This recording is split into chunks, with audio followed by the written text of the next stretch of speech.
Update na naman tayo mga kabukid dito sa ating pag-aalaga ng tilapia sa panahon ng taglamig. Pero ngayon mga kabukid din napag-abutan na tayo ng tag-init. Sobrang init na rito sa lugar namin ngayon. Bali ito kinarga January 7. Ano na ngayon? May 13 mga kabukid. Nung last upload natin mga kabukid is 3 months sakto. Ngayon naman is 3 months and 1 week mga kabukid. Bali ilang days yun? 97 days. Titingnan natin itong pad natin. Kung pwede na silang i-finisher mga kabukid. Itong first pond saka second pond, once a day lang natin mga kabukid kasi good size naman na sila. Bali itong 3, 4 and 5 mga kabukid, twice a day ko silang pinapakain para makahabol pa. So tingnan natin lahat kung pwede na silang i-finisher mga kabukid.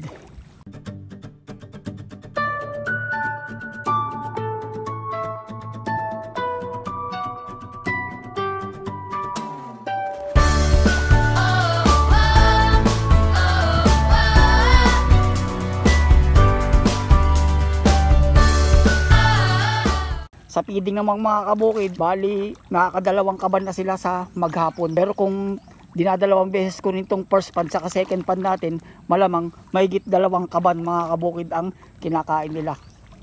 Ayun, tingnan natin sila, silipin natin sila kung pwede nang i-finisher mga kabukid.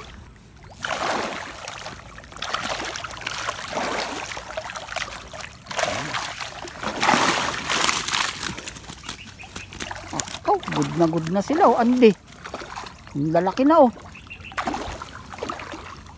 higit sampalad na mga kabukid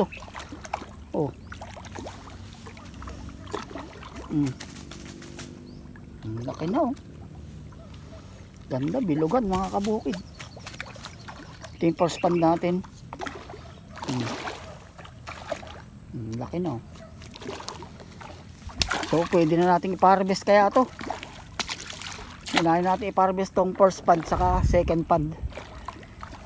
Try natin tong second pond mga kabukid.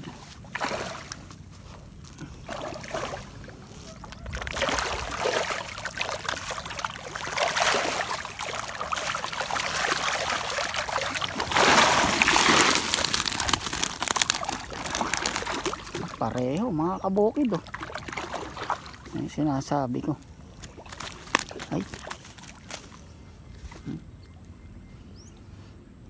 Ay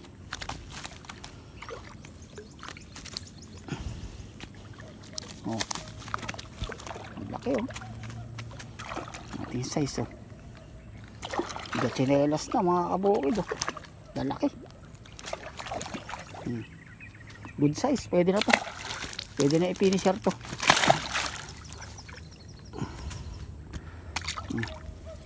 Doon naman tayo sa third pan mga kabukid, third, fourth and fifth.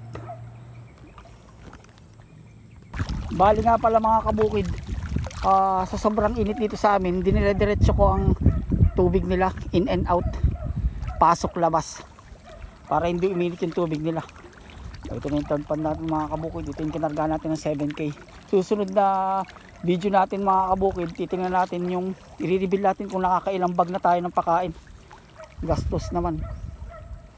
Ito yung third pond. Ito yung medyo naiiwan nun mga kabukid. Tingnan natin kung pwede na ito i-finisher. Yung first and second pwede nang i-finisher.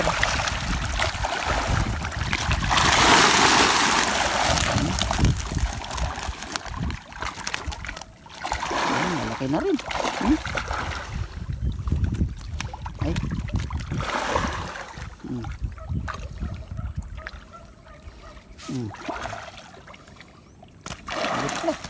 Pero may napansin ako mga kabukid, may gustong humabol. So itong third pond natin, diretso lang ang grower mga kabukid. Grower lang muna, wag muna tayo mag-finisher. Fourth pond naman tayo. Sigla nila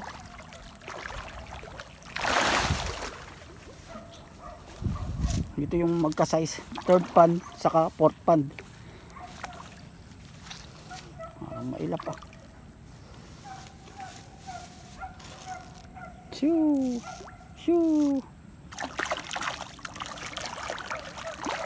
Pero ito halos pareho na to, itong 3, 4 and 5 mga kabukid, pare-pareho na to.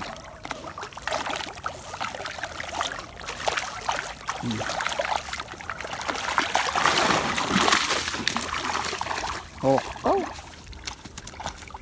Ang ganda. Ang gaganda nila mga kabukid, promises. Oh.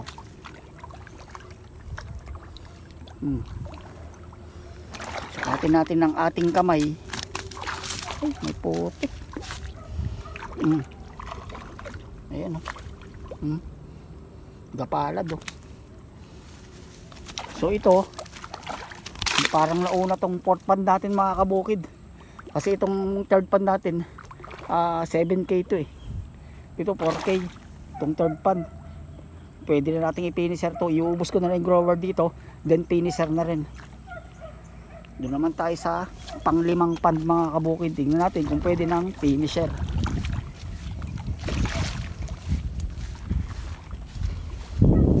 Tanungan pa kasi ito. Salukuyan akong umaani mga kabukid. Ito lang pang ulam-ulam. Aming kangkong. Gaganda na mga kangkong ko. Kangkong na puti.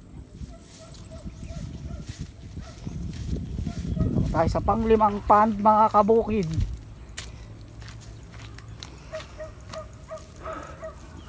Mailap.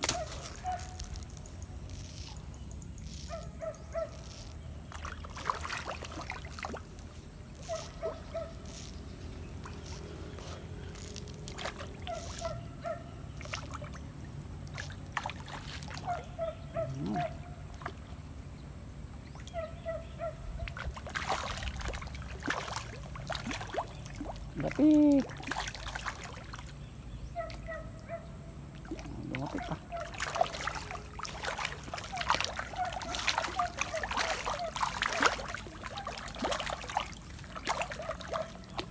Lapit.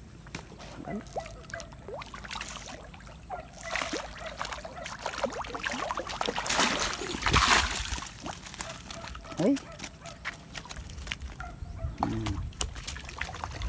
Tatlong nakuha mga kabukid. Okay na rin. Kaso 4 fingers may get, magpa 5 na, may maliit. So itong pipan natin mga kabukid, diretso natin ng grower to. Total mga bata pa naman sila. So itong pan natin mga kabukid, itong first, second, saka fourth pan mga kabukid, pwede na natin i-finisher. Itong third pan saka itong fifth pan mga kabukid, stay lang tayo sa grower. Ay, sa mga sizes nila. Ang target natin mga kabukid, kung kinarga to ng January 7, bali May 7, ika-4 na buwan nila, yun ang target nating culture period o harvest time mga kabukid. So yun lang mga kabukid ang update natin ngayon sa ating panahon ng taglamig sa pag-aalaga ng tilapia. Yan. Sa mga hindi pa po nakasubscribe ng ating channel, Abenas Channel, baka pwede naman subscribe na.